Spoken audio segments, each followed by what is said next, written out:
दोस्तों स्वागत है आपका by the deep YouTube channel में। इस चैनल पे पहली बार आए हैं तो चैनल को सब्सक्राइब कर लीजिए और बेल नोटिफिकेशन को जरूर क्लिक कर दीजिए। इसके अलावा आप चाहे तो हमारे टेलीग्राम में जुड़ सकते हैं जो कि बिल्कुल फ्री है और इस वीडियो के डिस्क्रिप्शन में यहाँ पे आपको छोटे बड़े अपडेट लगातार दिए जाते हैं। इसके अलावा अगर आप ETF में स्विंग और पोजिशनल ट्रेडिंग करते हैं तो उसके लिए टेक्निकल एनालिसिस का वीडियो हमारे इस वीडियो के डिस्क्रिप्शन में आपको मिल जाएगा। उसका नाम होगा swing trading and positional trading video. ठीक है, तो चाहे आप उसे देखना तो देख सकते हैं। चलिए आते हैं नेक्स्ट वीक में क्या कुछ हमारा प्लान है और क्या हम कर रहे हैं। कुछ न्यूज अपडेट भी पहले हम आपको दे देते हैं। तो न्यूज अपडेट में सबसे बड़ा जो खबर थी पिछले हफ्ते की, जो माहौल को खराब कर रखा था, वो था आपका जापान का रेट हाइक। तो जापान का रेट हाइक जो है कि हो गया और हमने अपना टेलीग्राम चैनल के अंदर उसके बारे में आपके साथ डिस्कस किया है और बताया भी है कि वहाँ पे जो है कि जापान अभी 0.25 BPS जो है कि अपना रेट हाइक किया है, यानी कि बढ़ाया। टोटल 0.75% हो गया है। लोग अनुमान लगा रहे थे कि ऐसा ना हो कि वो 0.25 के जगह पे 0.75 बढ़ा दे। ठीक है, इससे क्या होता, काफी ज्यादा इफेक्ट पड़ता ग्लोबल मार्केट में। क्यों पड़ता ग्लोबल मार्केट में इफेक्ट? तो इसके पीछे जो लॉजिक है वो ये है कि जापान में कुछ समय पहले जो है कि इंटरेस्ट रेट जीरो हुआ करता था। ठीक है, जीरो हुआ करता था। लोग क्या करते थे कि यहाँ से ब्याज पे उठाते थे, क्योंकि जहाँ पर लोन जीरो में मिल रहा है वहाँ से पैसा उठाते थे। और USA में, इंडिया में, ठीक है, और अलग अलग कंट्री में, जहाँ पर भी चाइना वगैरह में जाकर पैसा इन्वेस्ट कर देते थे। अगर आप FD ही कर दीजिए इंडिया में जापान से उठाकर, वहाँ पर जापान में आपको 0% ब्याज देना है और यहाँ पर आपको जो है FD के अंदर 6%, 5.5% या 6.25% मिल रहा है, तो कहीं ना कहीं आप प्रॉफिट में ही रहिएगा। वही चल रहा था। लेकिन जापान में धीरे धीरे महंगाई बढ़ना शुरू हुई, जिसके वजह से जो है कि वहां भी इंटरेस्ट रेट बढ़ाना शुरू कर दिया गया बैंक ऑफ जापान की तरफ से। और आपको बता दें कि जापान का ही बहुत सारा पैसा अलग अलग कंट्री में लगा हुआ है। अगर जापान 0.75 बढ़ा देता तो टोटल जो है आपका 1.50% जो है कि उसका इंटरेस्ट रेट हो जाता है, जिसके वजह से कहीं ना कहीं जो लोग लोन ले रखे हैं जापान से और किसी भी देश में इन्वेस्ट कर रखे हैं, वहां से पैसा निकाल के और वापस देने पे मजबूर हो जाते हैं, जिसके वजह से हर जगह आपको बिकवाली, बहुत बड़ी बिकवाली देखने को मिलती। लेकिन फिलहाल तो ऐसा नहीं हुआ। लेकिन जापान में जो रेट हाइक हुई है, उसके बाद जो ब्रीफिंग हुई, उस ब्रीफिंग में ये भी बताया जा रहा है कि धीरे धीरे ही सही लेकिन हम बढ़ाएंगे। लेकिन उतना ज्यादा जापान नहीं बढ़ा सकता जहां तक हमें लगता है, क्योंकि इसके अलावा और भी बहुत सारी कंट्री है जो बहुत कम ब्याज दर पर पैसा लैंड करते देती है लोगों को।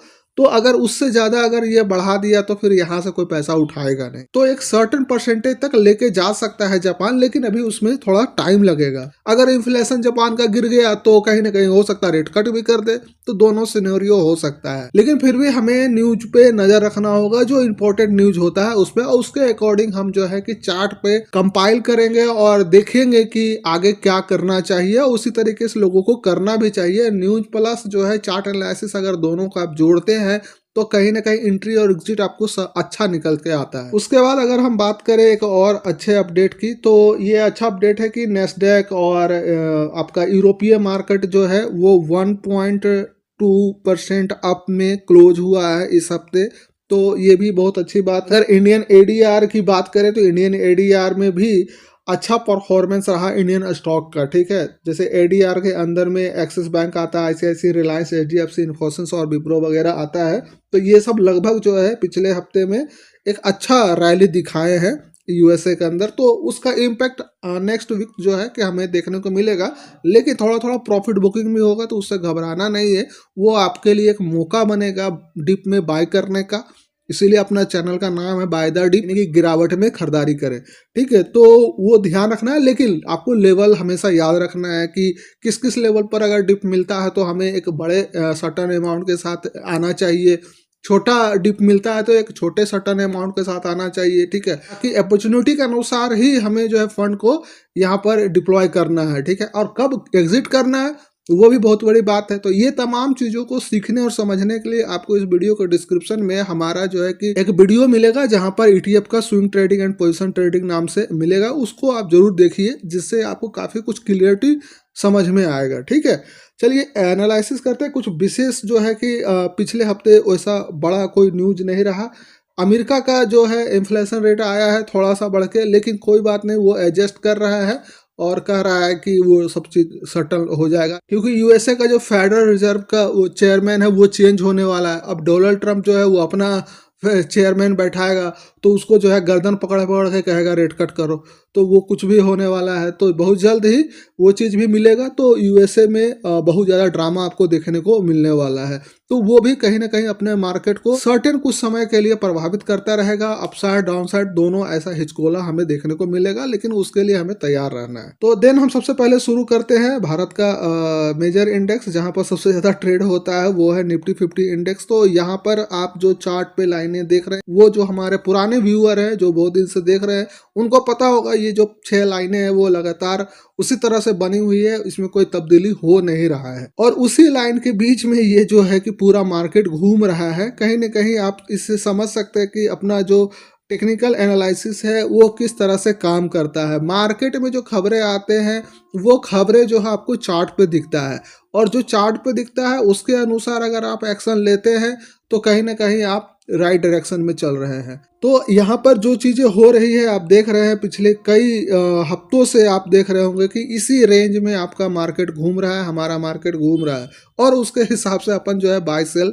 जो करना है वो कर रहे हैं। हाँ, अभी बहुत नैरो हो गया है, ये नैरो एरिया आ गया, यहाँ से हो सकता है कि अपना मार्केट थोड़ा ऊपर जाए, और हम उम्मीद करेंगे कि आज नेक्स्ट वीक जो है वो कुछ अच्छा हमें रिजल्ट देखने को मिलने वाला है। लेकिन ये नहीं करना है कि बहुत ज़्यादा फंड इसमें इनफ्लो कर देना है, लेकिन एक अच्छा रिस्क मैनेजमेंट के साथ अपना जो है कि फंड को डिप्लॉय करना है। ठीक है, तो कहीं ना कहीं नेक्स्ट वीक हमें अच्छा अप ट्रेंड देखने को मिलेगा, क्योंकि ऑलरेडी रेजिस्टेंस के पास है, यहाँ पे ये सपोर्ट के पास है, और सपोर्ट के बाद जो है कि ये लास्ट में ऊपर ही जाता है। जब जब आप देखेंगे यहाँ से जब जब आया है उसके बाद जो है कि ऊपर की तरफ गया है, लेकिन अभी रेजिस्टेंस को अभी तक तोड़ा नहीं है।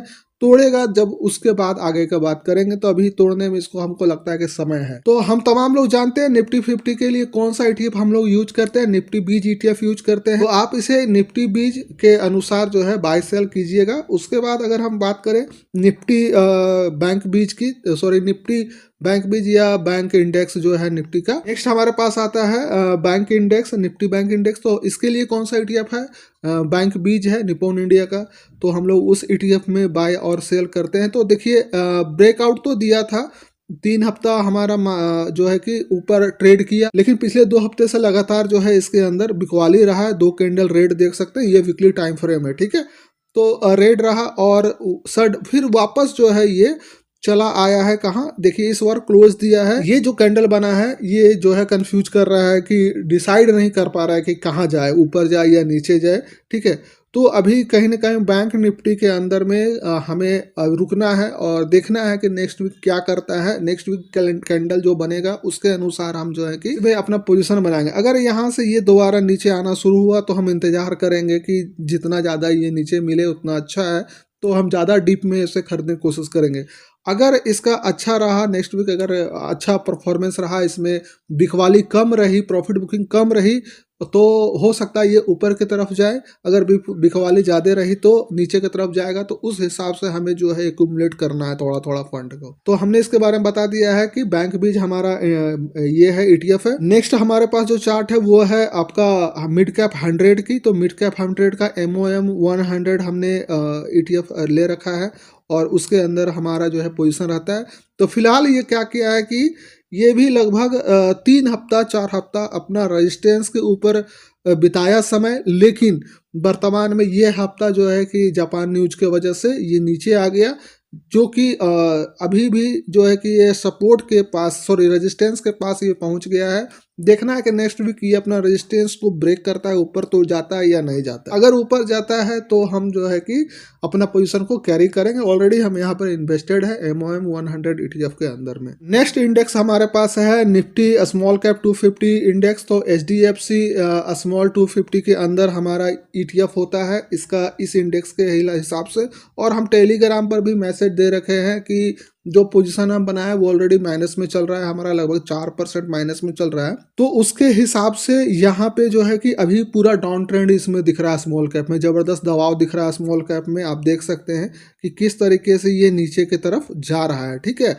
और ये लाइनें जो है हमारी है वो डाउन ट्रेंड की तरफ जा रही है, यानी कि नीचे गिर रहा है। तो ठीक है, गिरावट में हमें खरीदना चाहिए, लेकिन जो एक फंड, जो एक इंडेक्स या जो एक ईटीएफ के लिए हमारे पास बजट होता है, वो बजट जो अगर आपके पास बचा हुआ है तो उसे धीरे धीरे डिप्लॉय कीजिए। अगर बजट खत्म हो गया है, होल्ड कीजिए उसको, और नुकसान में सेल करने की कोई आवश्यकता नहीं है। जब ये रिवर्स करेगा देन उसके बाद जो है कि हम लोग पोजीशन कट करेंगे या पोजीशन लाइट करेंगे, ठीक है। लेकिन हमने जो बहुत पहले वीडियो में बताया था कि इसका एक पैटर्न बन रहा है जिसके वजह से ये जो है लगभग हमें 24-25% रिटर्न दे सकता है, तो फिलहाल वैसा होता हुआ नहीं दिख रहा है। आप ये पैटर्न को देख सकते हैं, इस पैटर्न के अनुसार ये काम नहीं किया तो कभी कभी पैटर्न जो है फेल होता है। तो उसके लिए हमें तैयार रहना है कि अपना जो रिस्क मैनेजमेंट है या फंड मैनेजमेंट है वो हमें बेहतर बनाकर रखना है। ये भी चीजें हमने सिखाई है अपने वीडियो में, जो कि इस वीडियो के डिस्क्रिप्शन में मिल जाएगा। स्विंग एंड पोजिशन ट्रेडिंग वाला वीडियो में आपको मिल जाएगा। लास्ट हमारे पास जो इंडेक्स है वो हमारा इंडेक्स है निफ्टी नेक्स्ट 50 इंडेक्स, और इसके लिए हम लोग यूज करते हैं ETF नेक्स्ट 50i ETF, ठीक है। तो उसे हम यूज करते हैं। तो इसके अंदर में भी उल्टा हेड एंड शोल्डर बन रहा था और हमें लगा था कि ऊपर जाएगा, पर ये ऐसा कुछ करता हुआ दिख नहीं रहा है, और ये जो सपोर्ट लाइन था उसे तोड़कर बाहर चला आया, नीचे आ गया। नेक्स्ट जो सपोर्ट है वो यहाँ पे है, तो लगभग यहाँ से यहाँ की दूरी जो अगर आप देखें तो 5-7% के आसपास बनता है। तो देखते हैं 5-7% नीचे और मिलता है तो हम बाई करेंगे, नहीं मिलता है, अगर यहाँ से ऊपर जाना शुरू होता है तो हम पोजीशन को हल्का करेंगे। मेरे केस में प्रॉफिट जरूरी है, चाहे कोई भी तरीका हो, प्रॉफिट हमें मिल रहा है तो प्रॉफिट लेने में कोई दिक्कत नहीं है। तो ओवरऑल नेक्स्ट वीक जो मार्केट होगा कि लार्ज कैप में हो सकता है कुछ अच्छा परफॉर्मेंस देखने को मिल जाए, जैसे कि निफ्टी 50 में, बैंक बीज के अंदर, तो ये तमाम में हमें एक अच्छा रैली देखने को मिल सकता है। देन थोड़ा थोड़ा फॉल भी आएगा, तो उससे डरना घबराना नहीं है हमें, क्योंकि वो प्रॉफिट बुकिंग होगा। स्वाभाविक है, कोई भी प्रॉफिट बुकिंग करेगा, और उसके साथ साथ हम लोग भी प्रॉफिट बुकिंग कुछ करेंगे, ठीक है। रिटेलर तो ऐसा मूर्ख है नहीं कि सिर्फ पैसा लगा के बैठा रहे। जो बैठते हैं तो बैठने दीजिए, लेकिन अपन जो है कि प्रॉफिट बुकिंग करते हैं। इसके बाद सिल्वर गोल्ड का बहुत बड़ा हाइप बना हुआ है कि सिल्वर और गोल्ड, तो सिल्वर बीज से हम लोग जो है सिल्वर को खरीदते हैं ETF में, और गोल्ड बीज से हम लोग गोल्ड खरीदते हैं, आप लोग जानते हैं। तो इसमें हमने आपको बताया था बहुत पहले कि एक पैटर्न बन रहा है, cup and handle pattern. Weekly time frame में आपको नहीं दिखेगा, लेकिन ये डे टाइम फ्रेम में अगर आप इसे देखते हैं तो दिख जाता है। तो अगर हम डे टाइम फ्रेम में आपको करके दिखा दे तो ये देखिए एक तरह का कप और उसका ये हैंडल बन गया, तो ये से कप एंड हैंडल पैटर्न बोलते हैं। और उसके मुताबिक हमने लगभग 15% हम बताए थे कि ये जाएगा, तो हमने 15% नहीं, लगभग 12-13% में प्रॉफिट बुकिंग कर लिए थे। देन उसके बाद इंतजार कर रहे हैं, क्योंकि कुछ चीज़ें होने वाली थी 29 दिसंबर को, तो वो उसके लिए हम थोड़ा रुके हुए हैं। देन उसके बाद जैसा कुछ होगा तो हम यहाँ पर एंट्री लेंगे। गोल्ड में फिलहाल हमारी एंट्री ऑलरेडी है। तो गोल्ड की अगर हम बात करें तो गोल्ड जो है ब्रेकआउट दिया है, यहाँ पर भी कप एंड हैंडल पैटर्न बना था। देखिए ये कप हो गया, ये हैंडल हो गया, तो ये कप हो गया, ये हैंडल हो गया। तो कप का हैंडल बन चुका था और यहाँ से ये भागना शुरू हुआ, तो ये एक सपोर्ट के साथ ये ऊपर जा रहा है। देन ये काफ़ी लंबा रेस का घोड़ा है, धीरे धीरे एक्यूमुलेट कीजिए। उसके बाद जब जब आपको 4-3-5% प्रॉफिट मिलता है तो वहाँ से अपना प्रॉफिट को लाइट कीजिए, और उसके हिसाब से जो है कि फिर ट्रेड आगे का जारी रखना है लोगों को। वीडियो काफी बड़ा हो गया है, जिसे काटने पिटने के बाद जो भी बनेगा 12-15-20 मिनट का वीडियो हो सकता है बन जाए। तो यहाँ तक आप वीडियो देख लिए हैं तो इसके लिए धन्यवाद। चैनल को सब्सक्राइब नहीं किए हैं तो चैनल को सब्सक्राइब कर लीजिए। इसी तरह का वीकली अपडेट हम आपके साथ देंगे। अगर कोई सवाल हो आपके मन में तो आप हमें कॉमेंट कर सकते हैं, या फिर आप हमारे टेलीग्राम में आइए, वहाँ पे भी डायरेक्ट आप हमसे सवाल कर सकते हैं। तो मिलते हैं कोई नेक्स्ट वीडियो के साथ, जब तक के लिए जय हिंद जय भारत।